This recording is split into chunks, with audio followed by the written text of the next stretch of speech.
When talking about Cave Story's actual plot, there's really a lot that goes untold, which kind of fits the theme of the game starring an amnesiac robot. This does, however, make finding out a lot of the plot details up to the player's own will and choice to go find it themselves. This means a lot of players could go, and probably have gone, without knowing a lot of the lore Cave Story has to offer. And what better way to talk about Cave Story's lore than through an overused timeline format? The game is all about figuring out Quote's past while also trying to own up to the new problems Quote wakes up to. However, even finding out all of Quote's past doesn't cover the entire history of Cave Story's plot. After all, there's an entire cast of characters that you meet along the way who also have a history told within the game. Now, before I get started, I want to give a huge shout out to the Cave Story tribute site. This is where you can find the entire Cave Story timeline yourselves in a more simplified manner, as well as tons of other things about the game which still get posted and updated up to this very day. One thing to note is that there are two translations of this game that vary only slightly in detail. The translations are divided into the Aeon Genesis telling, who's the guy who translated the original PC port, and the Nicalis telling, or the official translation of the game. The story they tell is exactly the same, but the Aeon Genesis translation is more detailed on how things happened, while the Nicalis translation is more vague with its wording. This video will be pointing out details from the Aeon Genesis translations because of this. If you want to read more about the official Nicalis translation, you can find the translations differences over on the tribute site, or you can play any port besides the original on PC. And finally, this video will gloss over heavy spoilers, so if that's not your jam, I'd recommend beating the game's true ending and watching this video later. I'd love to put up a timestamp on screen that you can skip to, but sadly, we can't cover this timeline without there being some form of spoilers, so please, go and beat Cave Story. Now, finally getting onto the timeline, we start off with a fairly bright story of Jenka and Balos being introduced as villagers, born with magical powers that nobody else had. Balos was actually a really nice dude and used his powers for good within the village.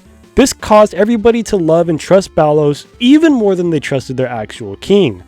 The king quickly began to notice Balos becoming more and more relied upon by the villagers and grew incredibly jealous. This jealousy for Balos forced the king to lock Balos up in jail and had him punished in brutal and cruel ways.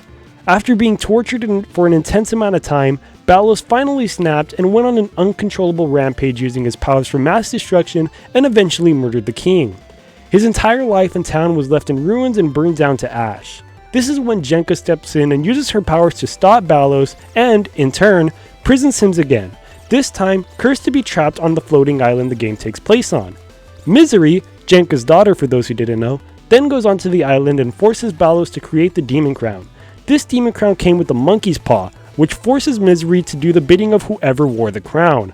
This is where we began the reign of the two first Demon Crown wearers, Halda and Akapone. Now this is the end of the introduction arc. That's right, this story has story arcs. Little did you know Cave Story was actually anime. Sadly, however, this is the longest arc in the story purely due to the lack of detail following the next arc, which is the introduction to the Red Flowers. The Red Flower arc begins 10 years before Cave Story takes place and starts with an all-out attack on the floating island. This attack is led by many governments and many countries on Earth all trying to get their hands on the Demon Crown to use the powers it held for themselves. The robots they sent had a full-on war trying to get the Demon Crown, and this war killed countless of Mimiga and humans in the process. Eventually, the Demon Crown is found by its third bearer Mia-Kid, and this immediately begins his reign of terror. Two robots were then sent onto the island not to take the crown, but to destroy its wearer and the crown itself. These two brave and totally badass robots were Quote and Curly Brace. Sadly, it's never mentioned who created or sent Quote and Curly to the island, but all we know is that they fought Mia-Kid in an incredibly tough fight and lost. While Curly and Quote definitely did some damage to Mia-Kid, it is unknown to this day who defeated him. It is, however, confirmed not to be Quote or Curly. After the defeat of Mia-Kid, Mimiga then began to wage their own war against the remaining robots that now infested the island. The Mimiga consumed the Red Flowers left and right to enter their uncontrollable and enraged state, defeating every robot in their sights. Finally, we're brought to present-day Cave Story. A research team consisting of Professor Booster, the Sakamoto family, Ito, and Dr. Fuyuhiko Date head straight to the island to conduct some research for unknown reasons. Sometime during their adventure, Dr. Fuyuhiko finds the Demon Crown and while memorized by it, puts it on. This begins the 4th reign of the Demon Crown. The Doctor then uses its power to capture the rest of the team and sends them on different paths. Sue and Ito are both turned into Mimiga by Misery, but escape. Momomorin then plays it safe by siding herself with the Doctor. Kazuma is sent to prison, but then escapes later on. We can actually deduct that Kazuma was locked up in prison room number 2, as the teleporter in there leads to the room that Kazuma is locked in at the Grasslands. Balrog and Misery both then head to Mimiga Village and kill countless of Mimiga, including Arthur, Toriko's older brother and the village's strongest warrior. Sometime after this, Sue ends up at Mimiga Village, and then, and only then, does Quote wake up. Many of you guys know the story from here. Quote meets the Mimiga, Toriko is kidnapped, and his adventure begins, leading to the true ending of the game. Now you may have noticed the timeline really focuses on what happened before and not much after, but that doesn't mean we don't know what happened after. We can simply just look at what happens after Ballos is defeated. Of course, many know that Misery sends Balrog to send Quote and Curly from their deaths in the Seal Chamber. From there, the trio go on to live the rest of their lives peacefully. Afterwards, many post-story details are actually just seen in the credit sequence, starting with what seems to be Dr. Gero teaching Pooh Black how to tend to the injured Labyrinth Gotti. This is followed by Genka still shown to be living peacefully with 2 of her dogs, seemingly Nene and Hajime. They even had puppies. Don't worry, for those curious, the remaining 3 dogs of Genka are most likely still alive, just running around as they all have activities that are found outside of Genka's home.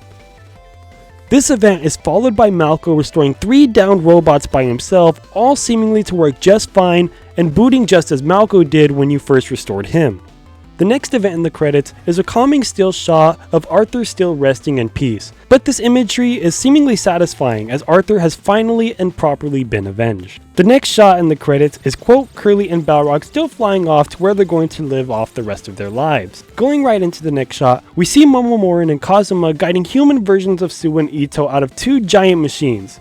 Sue and Ito then sneeze, turning them back into Mimiga. And hey look, speaking of Mimiga, it seems Chaco and Konpachi are also with the Sakamoto. And finally, we see Misery standing off on the balcony, seemingly wondering what's next in store for her. I've seen a few people ask why she's still on the island, but the answer seems fairly obvious. Her mother Genka is still living there too. And with all that said, we have covered the entire Cave Story timeline. As you guys can see, Cave Story has quite the lore involved. While I assume what I'm about to mention isn't canon, one story involving Quote I absolutely love is the Blade Stranger story mode for the character. I won't deep dive his story there as it's full of inaccuracies that don't line up with the Cave Story timeline, but Quote is summoned to defeat a character named Lena after Solange from Code of Princess fails to do so.